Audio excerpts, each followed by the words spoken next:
안녕하세요. 우리는 아이를 낳는 것을 출산이라고 하는데요. 새로운 생명이 이 세상에 처음으로 나오는 순간이자 삶을 시작하는 단계이기도 해요. 생명의 탄생은 언제나 경이롭습니다. 생명이 탄생하는 그 순간이 얼마나 놀라운지 경험해 보신 분들은 더욱 피부에 와닿으실 거예요. 한 아이가 이 세상에 태어나는 그 순간, 모두의 축복을 받으면서 마냥 기쁘기만 할 것 같지만, 사실 그 어느 때보다 위급한 상황들이 많아요.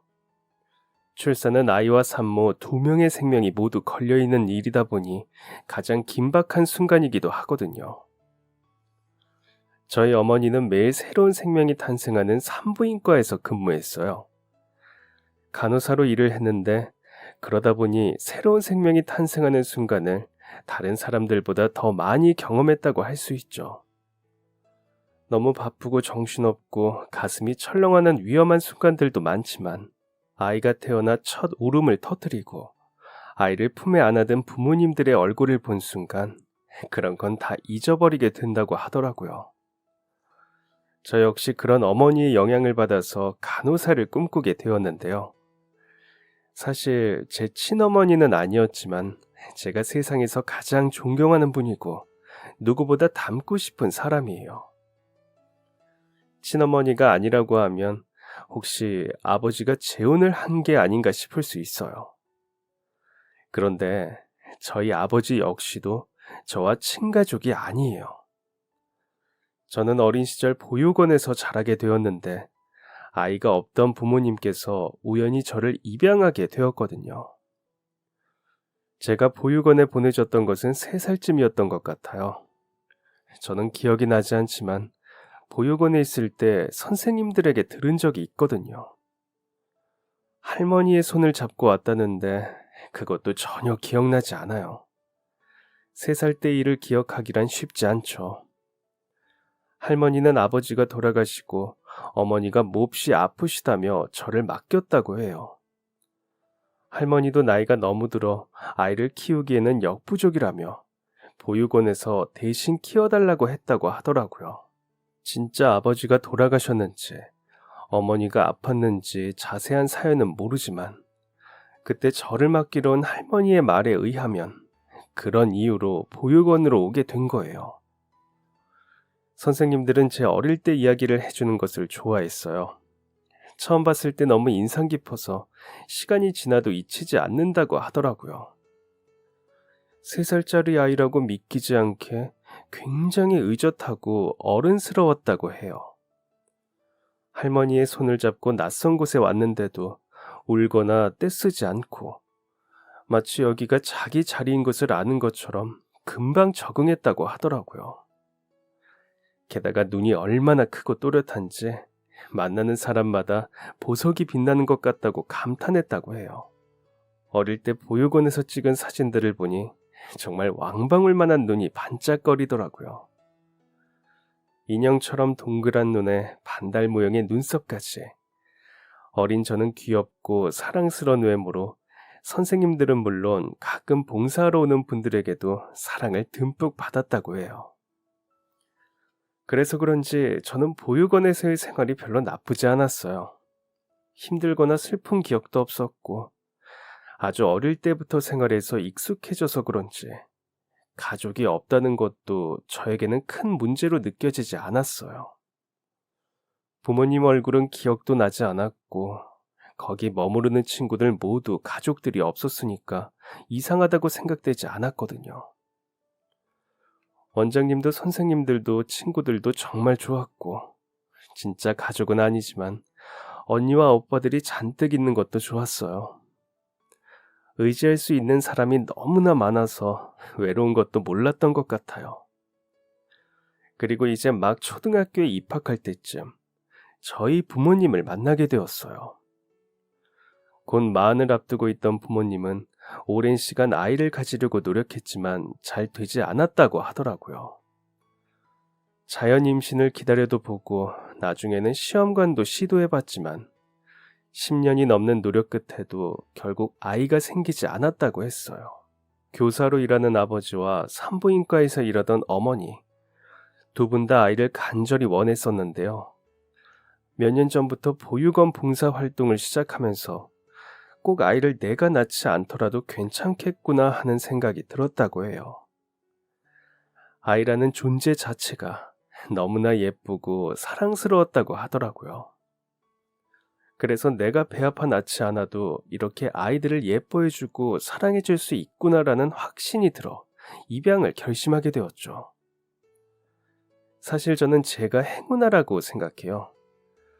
누군가 들으면 부모님도 없고 가족도 없이 보육원에서 자랐는데 무슨 행운아? 라며 황당해할 수도 있는데요. 만약 저희 가정사가 그렇게 좋지 않았다면 그 집에서 행복한 유년 시절을 보내기 힘들었을 수도 있고, 오히려 좋은 선생님과 친구들이 있는 보육원에서 지낸 게 더 다행이었을 수 있어요. 그렇다면 좋은 시설을 만난 것도 무척이나 행운인 거죠. 그리고 행복한 어린 시절을 보내다가 또 굉장히 좋은 부모님을 만났으니 이것 또한 정말 행운인 거예요. 그도 그럴 게 입양이라는 단어를 많이 듣지만 실제로 진행되는 사례가 엄청 많지는 않아요. 어린아이들은 비교적 입양률이 높은 편이지만 나이가 들어갈수록 기회도 점점 줄어들거든요. 그러다 보면 언니 오빠 중에는 입양이 되지 않아 성인이 되면서 퇴소하는 경우도 많았어요. 그때까지 돈을 모으거나 자신이 공부하고 싶은 방향을 정해서 자립하는 것이죠. 성인이 되는 순간부터 이 세상에 오롯이 혼자만의 힘으로 나서는 거예요. 물론 그 역시도 굉장히 멋진 일이지만 혼자서 견뎌내는 과정이 절대 쉽지 않겠죠. 그러다 보니 이미 초등학생이 되었는데도 좋은 부모님을 만나 입양을 간다는 건 정말 큰 행운이에요. 무엇보다 오롯이 혼자 견뎌야 할 세상에서 든든한 가족을 만났다는 것이 가장 큰 장점이죠. 저희 어머니와 아버지는 마음이 아주 따뜻한 분들이었어요. 아이를 입양한 것에서도 알 수 있지만 저를 키우는 과정에서 늘 제 입장과 기분을 먼저 생각해 주었거든요. 또 어느 순간이든 제 마음이 다치지 않도록 신경 써주고 어루만져 주었는데 덕분에 좋은 점들도 정말 많이 배웠어요. 아마도 두 분이 제 곁에 계시지 않았다면 제가 지금과 같은 어른이 될 수 있었을까 하는 생각을 하기도 해요. 이 세상을 바라보는 방식과 다른 사람을 대하는 법, 말하는 것 등등 전부 키워준 부모님 덕분에 배운 것이거든요. 엄마는 나를 키워줬잖아. 그런데 내 진짜 엄마는 나를 낳고 안 키웠어. 그러면 나쁜 사람일까? 난 그러면 나쁜 사람의 아이일까? 엄마가 아이가 어떻게 세상에 태어나는지 말해준 적 있지. 실제로 병원에서 아기가 태어나는 순간을 보면 얼마나 힘든 일인지 알 수 있어. 엄마는 너를 키우고 있지만 한 번도 실제로 아이를 뱃속에서 돌보면서 세상에 태어나게 한 적은 없지. 둘 중에 뭐가 더 힘드냐고 물어본다면 비교를 할 수가 없어. 아이가 태어나는 그 순간 산모의 몸은 정말 찢어질 것처럼 아프거든. 너무 아파서 막 소리를 지르기도 하고 정신을 잃고 기절하는 사람들도 있어. 그리고 아이를 낳는 순간만 아픈 게 아니야. 아기가 태어나려면 엄마가 뱃속에서 10개월 정도를 품고 있어야 하는데 이게 또 정말 힘든 일이거든.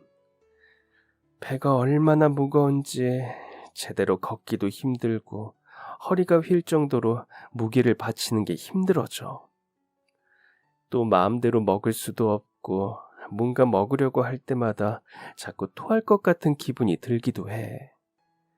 잠도 제대로 잘 수 없기도 하고 갑작스럽게 네가 뱃속에서 움직이거나 발길질해서 너무 아플 때도 있어.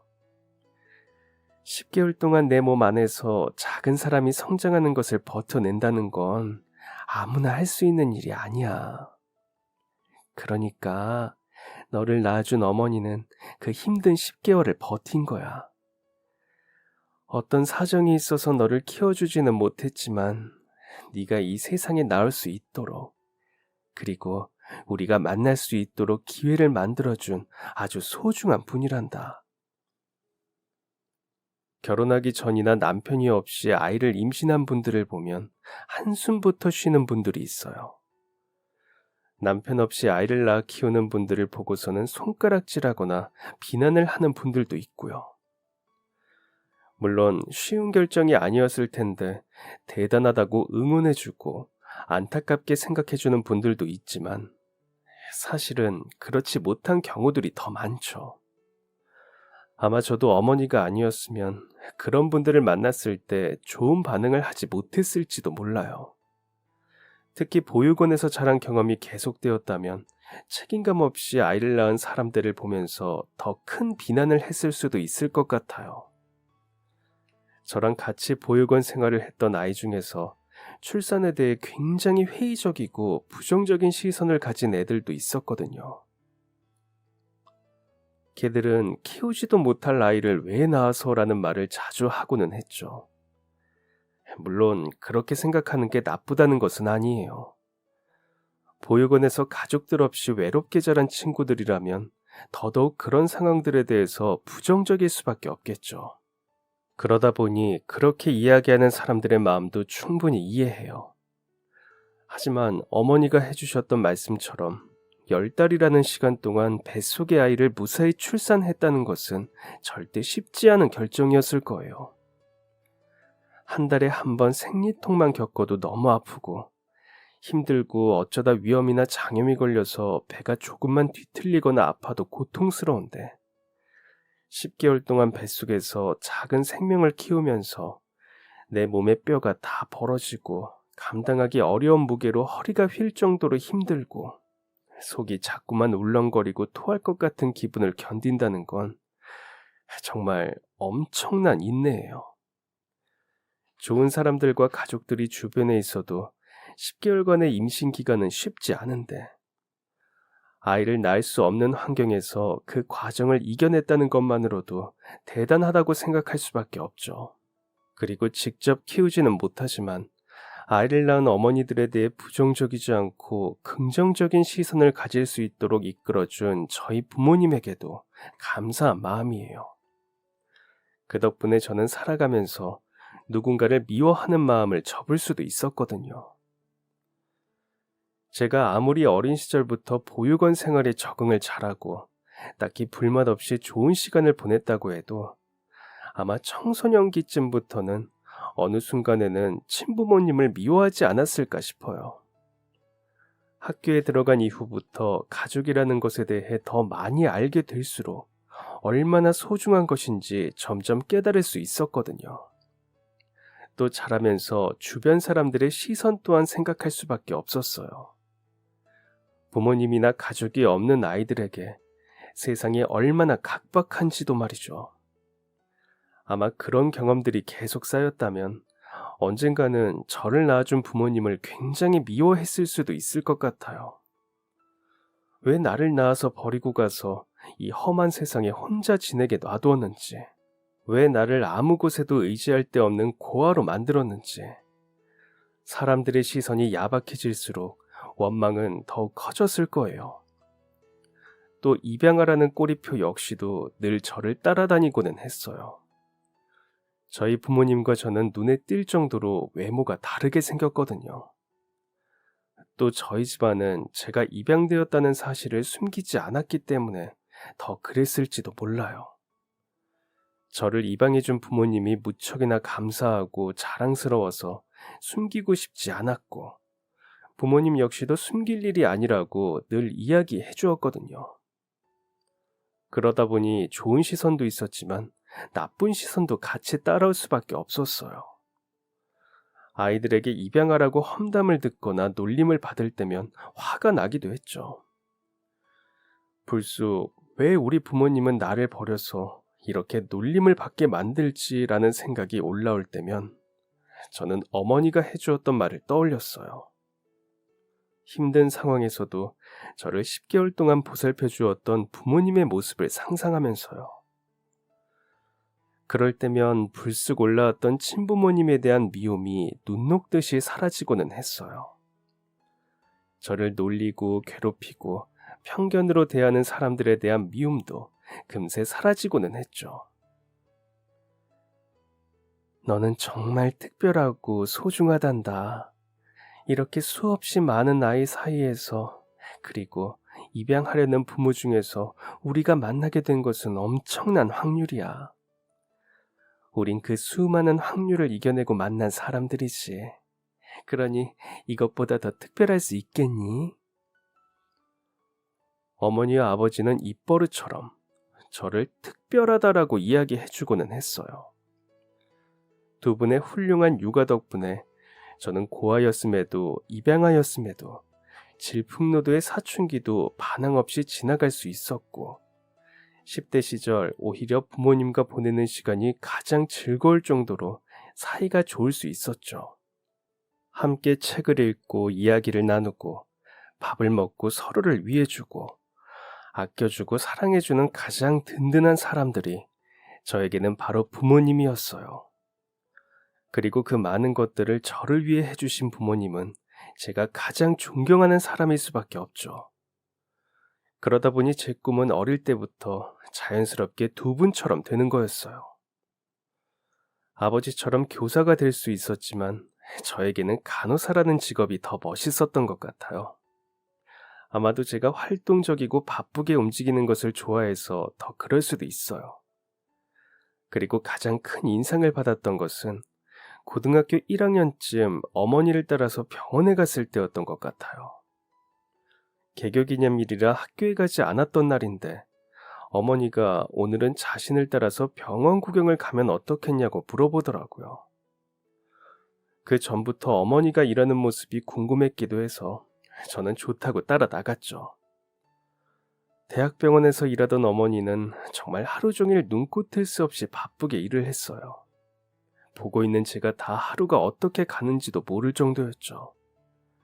그리고 환자들의 상태를 하나하나 체크하고 유리 뒤에 아기들의 이름부터 특징까지 다 파악하고 있는 어머니를 보면서 저도 모르게 감탄이 새어나왔어요. 우와, 그렇게 많은 사람이 어디가 아픈지 어떻게 다 외워? 글쎄, 엄마가 머리가 너무 좋아서 그런가? 맞아, 우리 엄마 엄청나게 똑똑하니까. 칭찬은 고마운데 그런 것보다는 아마 관심 때문일 거야. 보통 대학병원까지 오는 분들은 장기적으로 다니는 분들이 많거든. 주로 입원이 필요한 상태로 방문하는 분들도 많고, 하루에도 몇 번씩 컨디션도 체크하고 별다른 이상이 없나 살펴봐야 하니까 주의 깊게 살펴볼 수밖에 없거든. 그러다 보면 자연스럽게 외워지더라고. 물론 전부 다 외울 수 있는 것도 아니고 차트도 살펴보면서 체크하는 거지. 그래도 자주 만나보거나 특별한 사연이 있는 분들은 시간이 지나도 잊히지 않더라고.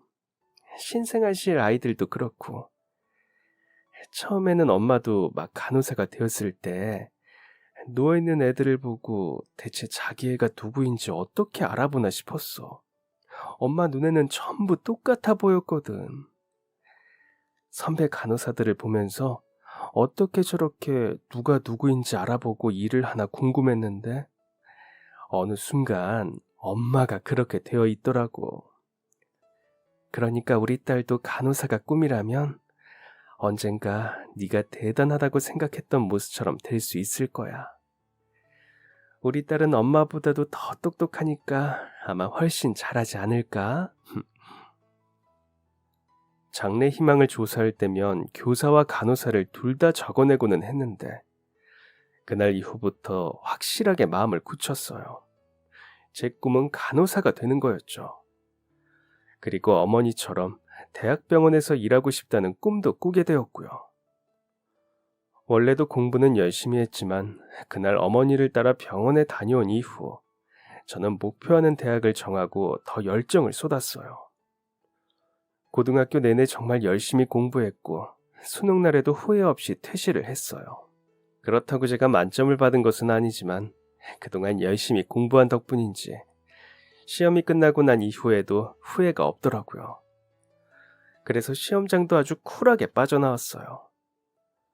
시험이 끝난 이후 만족스럽게 나오는 제 표정을 보고 같이 웃어주던 부모님 얼굴이 아직도 떠올라요.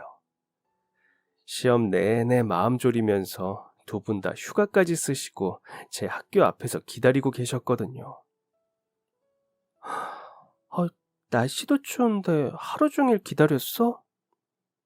여기 앞에 카페에서 기다리다가 끝날 시간 맞춰서 방금 나왔어. 그래도 집에 가서 쉬고 있지. 어제도 늦게까지 일했으면서. 우리 딸 시험 보느라 고생하고 있는데 어떻게 그래? 집에 있으려고 해도 마음 불편해서 못 있어. 너네 엄마가 시험 종을 일 때마다 얼마나 초조해하는지 나까지 심장이 벌렁벌렁 하더라. 당신은 너희 아빠도 옆에서 계속 수능 관련 기사 찾아보면서 코를 훌쩍이는 거 있지? 아휴, 이번 시험 어려워서 우리 딸 실망하면 어떻게 하냐고 어찌나 걱정을 하던지. 내가 또 언제 그랬어? 엄마 아빠 고마워. 나 시험 엄청나게 잘 본 것 같으니까 둘 다 걱정하지 마. 시험 보느라 내가 제일 고생했으니까 나 먹고 싶은 거로 사줄 거지? 그럼 우리 딸 뭐 먹고 싶어? 말만 해. 다 사줄게. 수능 성적이 나오고 정시 지원을 했는데 아주 당당하게 전부 다 합격을 했어요. 물론 제가 가장 가고 싶었던 대학에도 당당하게 합격했죠. 무려 제가 차석으로 입학이라고 하더라고요. 이 소식을 알려드리니 부모님은 정말 기뻐하셨어요. 간호 쪽에서는 들어가기 힘든 곳인데 합격했다니 우리 딸 정말 대단하다. 좋은 대학에 간 것뿐만 아니라 엄마랑 아빠는 네가 열심히 노력한 보상을 받은 것 같아서 그게 더 기뻐. 거기 가려고 네가 얼마나 밤낮 없이 공부했는지 옆에서 지켜봐서 잘 알고 있잖아. 그렇게 노력한 상을 받은 것 같아서 너무 기쁘다. 정말 잘 됐어. 축하해, 우리 딸.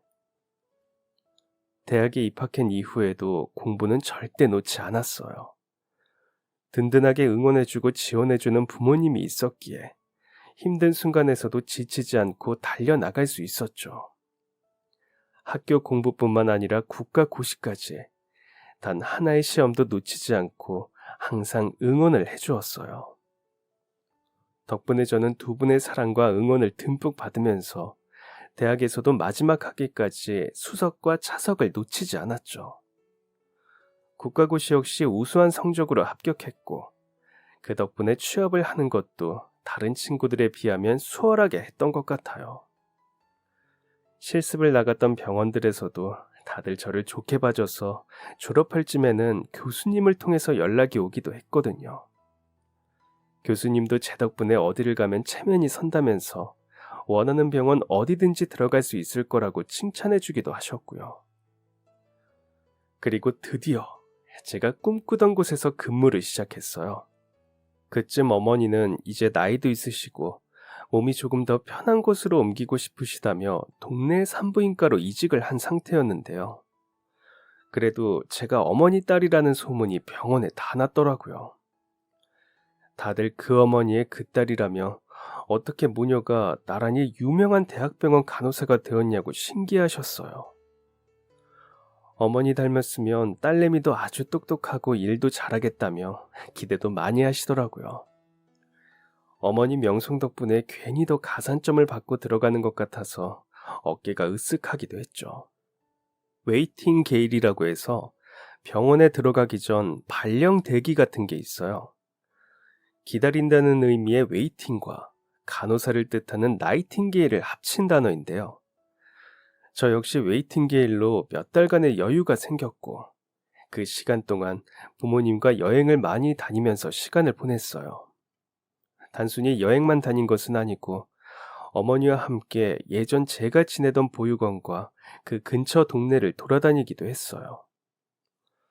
이제 제가 성인이기도 하고 국가고시도 합격한 이후라 집중력이 흐트러질 걱정을 덜 해도 되니까 친부모님이나 원래 가족들에 대해서 찾아보려는 마음이었어요. 저 역시 저를 낳아준 부모님이나 혹시나 있을 가족들에 대해서 막연한 궁금증이 있었어요. 만약 아직도 살아있다면 친부모님은 어떤 분들일까 궁금하기도 했고, 혹시나 나에게 형제가 있는지는 아닐까, 그렇다면 어떤 애들일까 호기심도 생기더라고요. 그래서 시간이 여유 있는 김에 부모님과 함께 보육원에서 원장님과 선생님들에게 이런저런 이야기들도 물어보고 동네 주변을 찾아보기도 했는데 다들 아는 바가 없다고 하더라고요. 동네 분들은 너무 오래전 일인데다가 보육원 주변이라 워낙 아이를 데려오는 사람들이 많아서 일일이 기억할 수 없다고 했어요. 그렇게 어쩌면 내 가족에 대한 작은 실마리라도 알 수 있지 않을까 했던 여행은 아쉬움만 남기고 끝났어요.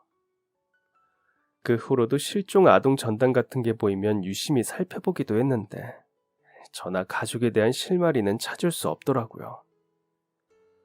몇 달의 달콤했던 휴식이 끝나고 정식 발령이 난 이후부터는 아주 치열하게 살았어요. 대학병원은 교대 근무를 하는 데다가 갑작스러운 응급 상황도 많이 생기다 보니 입사하고 거의 2년 정도는 제대로 숨 쉴 시간도 부족했던 것 같아요. 눈 뜨면 출근을 했고 정신 차리고 보면 퇴근 시간이었어요. 때로는 제대로 떠지지도 않는 눈을 억지로 부릅뜨고 출근을 해야 하기도 했어요. 야근이나 당직 때는 체력이 바닥나서 제대로 서 있을 힘조차 없었죠. 하지만 그 힘든 시간을 견딜 수 있게 해준 것은 바로 출산이었어요. 아이가 태어나는 그 경이로운 순간을 옆에서 지켜보다 보면 어느새 힘든 일도 있게 되더라고요. 어머니가 저에게 해주었던 말이 무슨 뜻인지 알 것 같았어요. 생명이 탄생하는 그 순간, 아이의 울음소리와 아기를 품에 안아든 부모님의 기쁘고 안도하는 표정을 볼 때면 아무리 오랫동안 야근을 했어도 그 피로가 한 번에 날아가는 것 같았죠. 그리고 그렇게 태어난 아기들이 신생아실에 누워있는 모습을 볼 때도 힘이 났어요. 새근새근 작은 숨을 열심히 쉬고 있는 곤히 잠든 아이들을 볼 때면 내가 며칠이나 제대로 잠도 못 자고 밥도 못 먹었는지 다 잊어버리게 되었죠. 탄생의 순간들과 아이들을 보면서 하루를 버티고 1년을 버티고 또 다음 해를 버티면서 제 경력도 실력도 성장해 나갈 수 있었어요. 산부인과의 간호업무는 주로 옆에서 의사와 조산사님을 돕는 일들이에요. 간호사가 직접 아이를 받거나 하지는 않거든요. 그런데 입사 후부터 거의 5년 가까이 생명이 탄생하는 순간들을 계속 옆에서 봐서 그런지 언젠가부터 저도 거기에 더 적극적으로 동참하고 싶다는 생각이 들더라고요. 조산사가 되기 위해서는 간호사 자격이 있어야 하는데 이미 그건 갖추고 있으니 남은 것은 다시 공부를 시작하는 거였어요. 하지만 공부가 쉽지 않았는데요. 병원 업무가 많아서 공부를 할 틈이 없기도 했고 합격률 자체가 굉장히 낮았거든요. 그래도 마음속에 새로운 도전에 대한 열정이 한번 피어오르고 나니 꺼지지 않았어요. 그래서 부족한 시간이지만 틈나는 대로 계속 조산사에 관한 공부를 하기 시작했죠. 큰 마음 먹고 도전한 시험에서 한 차례 실패를 맛보았지만 포기하지 않았어요. 다음에는 될 거야 라고 다짐하며 수험생 시절 원하는 대학에 들어가기 위해 공부했던 열정을 다시 불피웠죠. 그날은 밤샘 근무가 끝난 이후 집에 가는 길이었어요. 이전에는 차를 타고 출퇴근을 했었는데 지하철을 타고 다니는 게 공부하기에는 더 좋더라고요. 운전을 하면 책이나 내용 정리한 것을 볼 수가 없는데 지하철은 그냥 제가 앉아있기만 하면 되니까요. 그래서 시험에 한 번 떨어진 이후로는 출퇴근 시간도 공부를 하기 위해서 대중교통을 이용했는데요. 지하철역의 플랫폼에서 열차를 기다리면서 앉아서 책을 읽고 있는데 한 칸 건너 의자에 앉은 여자분이 자꾸만 앓는 소리를 내는 것 같더라고요. 저는 퇴근길이기는 했지만 오전 11시쯤이라 사람이 많은 시간이 아니라서 플랫폼이 별로 시끄럽지 않았거든요.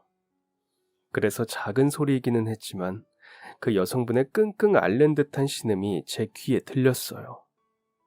처음에는 잘못 들었나 싶어서 애써 무시하려고 했는데 슬쩍 보니까 점점 고개를 푹 숙이고 굉장히 괴로워하는 것 같더라고요.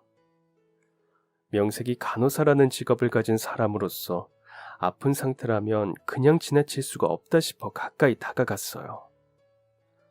그런데 저는 가까이 다가가 여자분의 얼굴을 살폈다가 깜짝 놀랐어요. 저랑 너무나 똑같이 생겼거든요. 마치 잃어버린 자매나 쌍둥이는 아닐까 의심이 될 정도로 똑같았어요.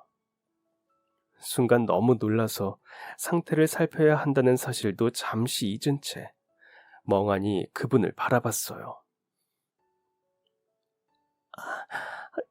119 좀 불러주세요.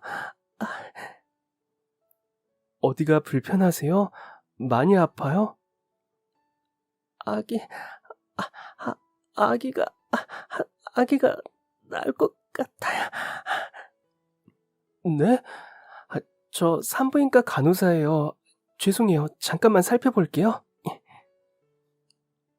잠시 그분의 얼굴을 멍하니 바라보고 있었는데 겨우 힘을 내서 119를 불러달라고 말하더라고요. 머리는 온통 땀으로 젖어 있었어요. 얼마나 힘든지 고개를 제대로 들지도 못하고 팔과 다리를 파르르 떨고 있더라고요.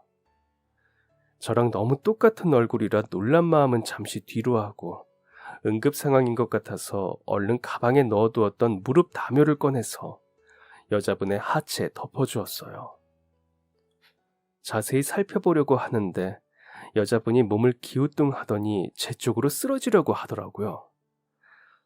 이대로는 안 되겠다 싶어서 바로 짐을 한쪽에 팽개치고 입고 있던 옷을 바닥에 깔았고 여자분을 그 위에 눕혔어요.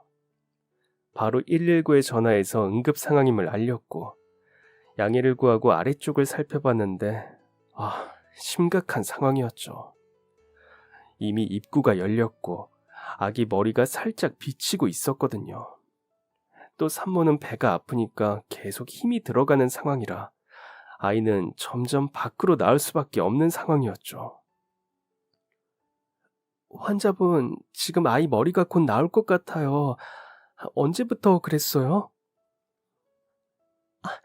안 되는데 아직 예정일까지 몇 주 남았어요. 근데 배가 너무 아파요. 어떡...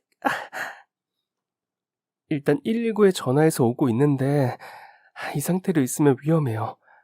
여기서 아이를 낳아야 할 것 같은데 할 수 있겠어요? 제가 도와줄게요.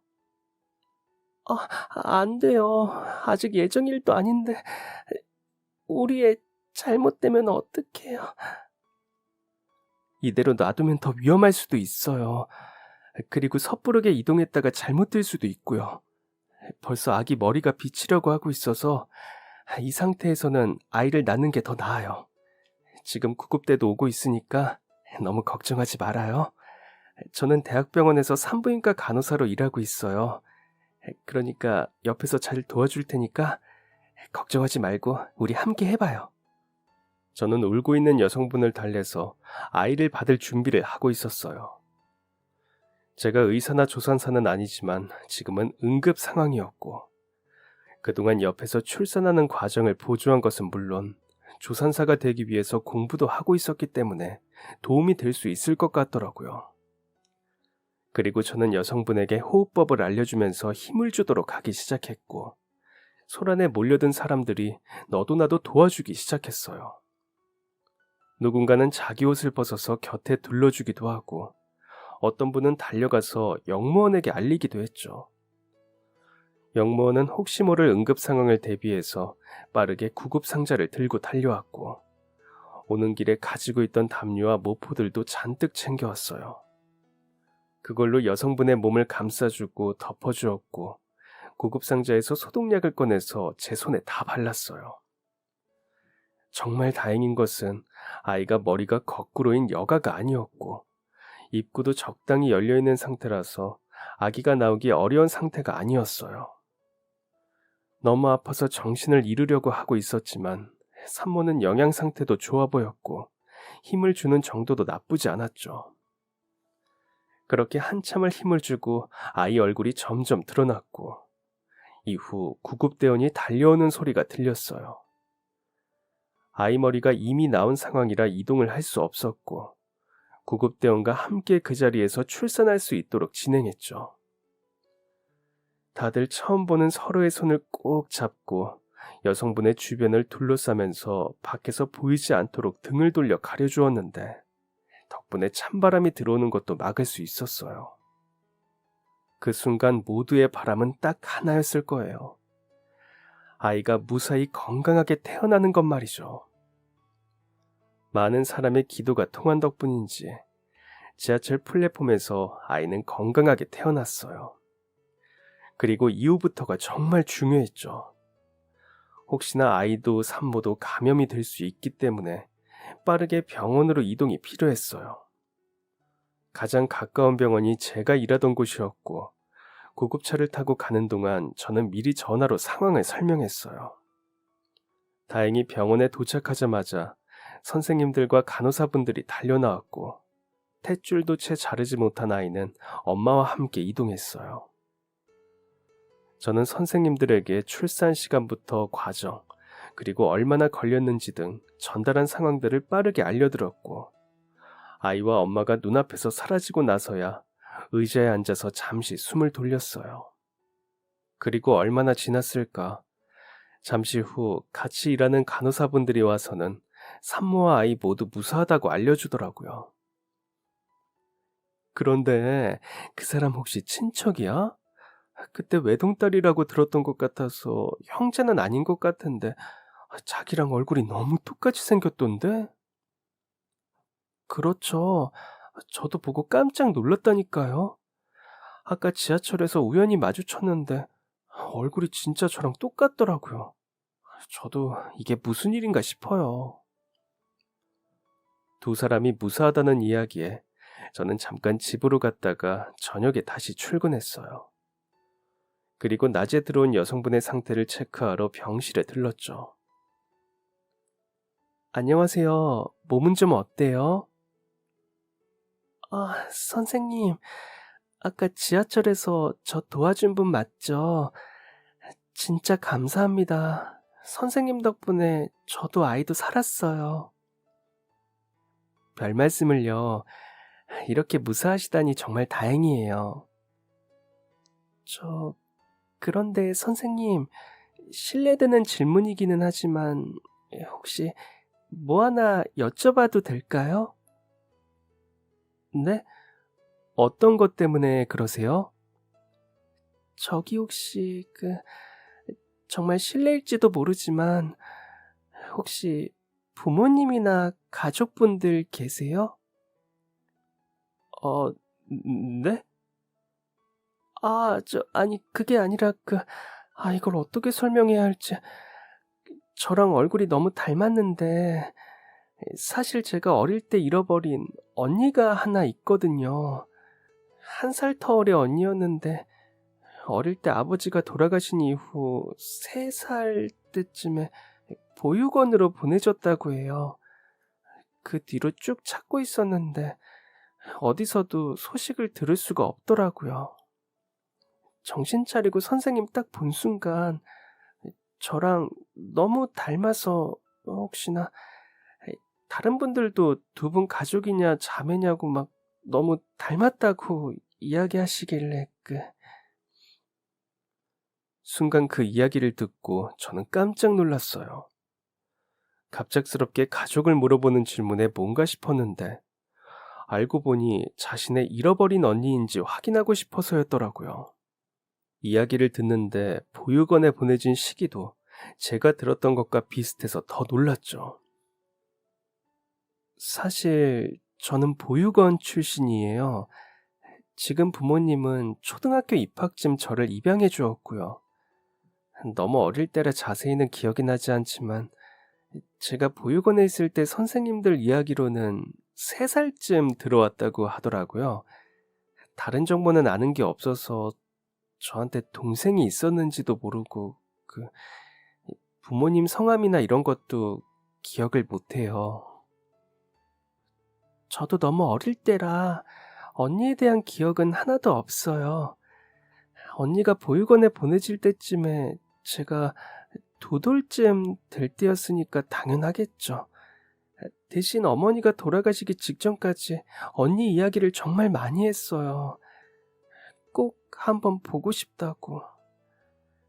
그런데 어디로 갔는지도 알지 못하고 언니를 보육원에 보낸 외할머니도 마지막까지 절대 이야기하지 않고 돌아가시는 바람에 소식을 알 길이 전혀 없었죠. 기억에도 없는 언니지만 저에게는 남아있는 유일한 가족이에요. 그래서 혹시나 아직도 찾을 수 있다면 꼭 찾고 싶었거든요. 오늘도 저희 언니랑 비슷한 시기에 보육원에 있었던 분이 얼마 전 연락을 해서 유전자 검사를 받았고 그 결과를 확인하고 나오던 길이었어요. 근데 가족이 아니라고 하더라고요. 그래서 조금이라도 저랑 가족일 가능성이 있는 분이라면 실례인 줄은 알겠지만 유전자 검사를 같이 받아볼 수 있을까요?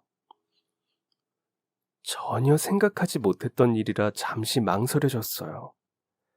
하지만 저 역시 제 가족에 대해 늘 궁금해왔고 혹시나 아직 만날 가능성이 있을까 작은 실마리라도 기대했었기에 어쩌면 좋은 기회일지도 모르겠다는 생각이 들더라고요.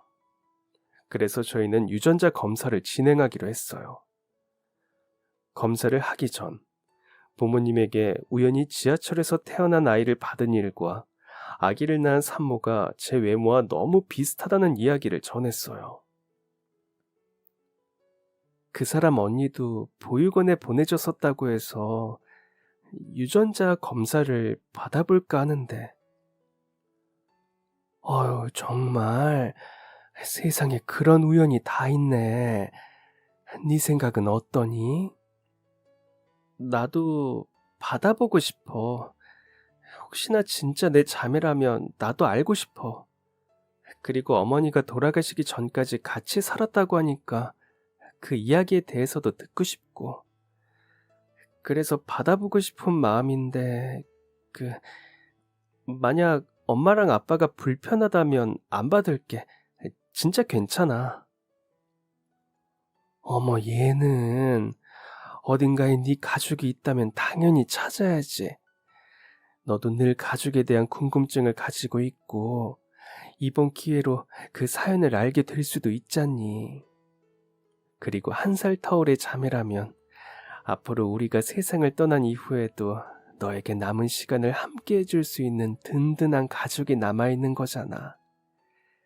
항상 외동딸로 자라서 외롭지는 않을까 걱정했는데 친자매를 찾을 수 있다면 우리는 기쁠 것 같아. 그렇게 지하철에서 처음 만난 여성분의 아기를 받은 것도 모자라 유전자 검사까지 하게 되었어요. 결과가 나오기까지 엄청 떨리고 초조하더라고요. 그 여자분은 벌써 몇 번 이런 경험을 했다고 하는데 매 순간 얼마나 긴장이 되었을까 싶었죠. 기대 반 걱정 반으로 결과를 확인했는데 진짜 놀랍게도 우리가 친가족일 확률이 99.99%라고 나왔어요. 결과가 나오자마자 저는 그분이 있는 병실로 뛰어갔죠. 갔더니 옆에는 남편으로 보이는 분이 있더라고요. 안녕하세요. 그날 아내 도와주신 분이죠? 듣던 것처럼 정말 외모가 꼭 닮았습니다. 한 번에 알아보겠어요. 제가 직업군인이라 훈련에 가 있는 바람에 바로 달려올 수가 없었습니다.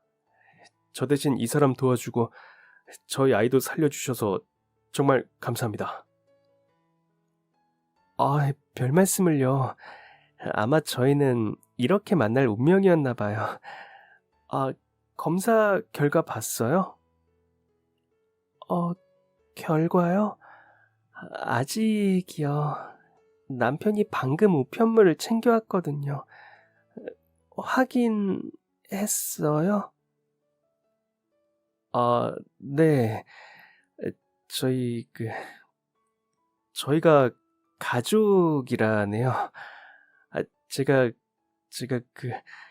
잃어버린 언니가 맞나 봐요. 정말요? 세상에. 진짜 언니를 찾을 줄이야. 사실 이젠 아기도 태어났고 포기해야겠다고 생각하고 있었는데. 저는 동생이 있는 줄도 모르고 평생을 살았어요. 그런데 저에게 동생이 있었다니. 그것도 이렇게 예쁘게 생긴 동생이. 가족을 찾으면 어떤 마음일까 늘 궁금했는데 너무 기뻐요. 생각했던 것보다 훨씬 기쁘네요. 저도요. 저도요, 언니. 아, 엄마가 살아있었다면 진짜 기뻐했을 텐데. 우리 엄마 돌아가시기 전까지 계속 언니 이름 부르면서 찾았는데. 어머니는 어떻게 된 거예요? 혹시 괜찮으면 자세히 말해줄 수 있어요? 제가 태어나고 얼마 지나지 않아 아버지가 갑자기 돌아가셨어요. 듣기로는 사고였다고 하더라고요. 갑작스럽게 아버지가 돌아가시고 난 빈자리도 컸는데 출산 후에 엄마한테 갑자기 정신지체가 찾아왔어요. 말도 못하고 기억력도 자꾸 잃어버려서 도저히 애 둘을 키울 수가 없는 상황이었죠. 애 둘은커녕 하나도 제대로 건사하기 힘들었고 특히나 아직 아기들이 어려서 엄마의 손길 없이는 힘들었어요. 애들은 하루 종일 울고 엄마는 머리가 멍해져서 아무것도 못하다가 또 갑자기 허둥지둥하면서 아기들 달래려고 하다가 남편도 없으니 오죽 상황이 심각했겠어요. 외할머니가 도와주기는 했지만 연세도 있으시고 자신도 앞으로 얼마나 살지 모르는데 이렇게 두고 가서는 안 되겠나 싶었나 봐요. 그래서 어느 날 언니를 먼저 보육원에 데리고 가버렸어요. 엄마는 처음에 자식 잃어버린 줄 알고 말도 못하면서 온 동네를 언니 찾겠다고 다 뒤지고 다녔죠. 그리고 얼마 후 외할머니는 저도 다른 보육원에 데려다 주었고 엄마가 그 사실을 알고는 아주 난리가 났었다고 해요. 맨날 울고 밥도 안 먹고 하루 종일 아기 찾겠다고 미친 사람처럼 뛰어다니고 그래서 결국 보낸 지 얼마 안 된 저를 다시 데려왔고 그나마 저라도 있으니 엄마가 진정이 됐다고 하더라고요. 할머니는 돌아가시기 전까지도 어린 저를 두고 정신없는 네 엄마랑 사느니 너도 보육원에 가는 게 훨씬 나을 거라는 말을 하고는 했어요. 그리고 엄마는 기억을 잃어가는 중에도 돌아가시기 전까지 언니를 정말 많이 그리워했고요. 매일 언니 이름을 혼자 중얼거리고 문 열리는 소리만 나도 뛰어나가기도 하고 집 밖에 3살 또래 아이들만 보면 달려가서 얼굴을 살펴보기도 했어요. 마지막 순간에도 언니 이름을 보면서 눈물을 보일 만큼 언니를 정말 그리워했죠.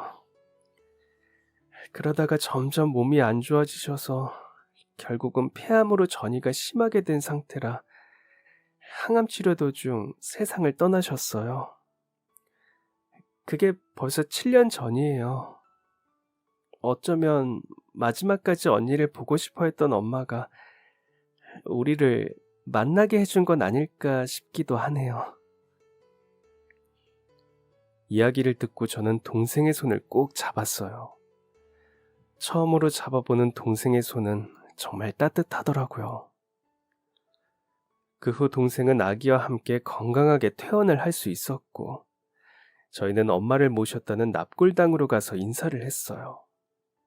그리고 저를 낳아주셔서 너무 감사하다고 인사를 하러 양부모님도 함께 갔죠.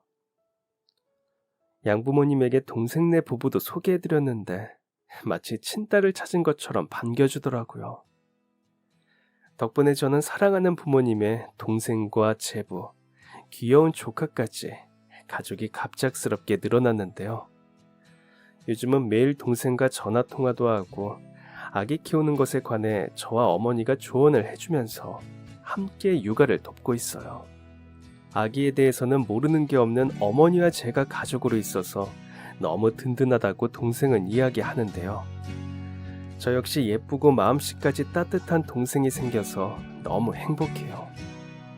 그리고 동생의 출산을 도와주면서 얻은 경험으로 이번에는 조선사 시험에 꼭 합격할 것 같은 기분이 드네요. 그럼 지금까지 사연 들어주셔서 감사합니다. 사연이 재미있으셨다면 구독과 좋아요 부탁드려요. 감사합니다. 안녕히 계세요.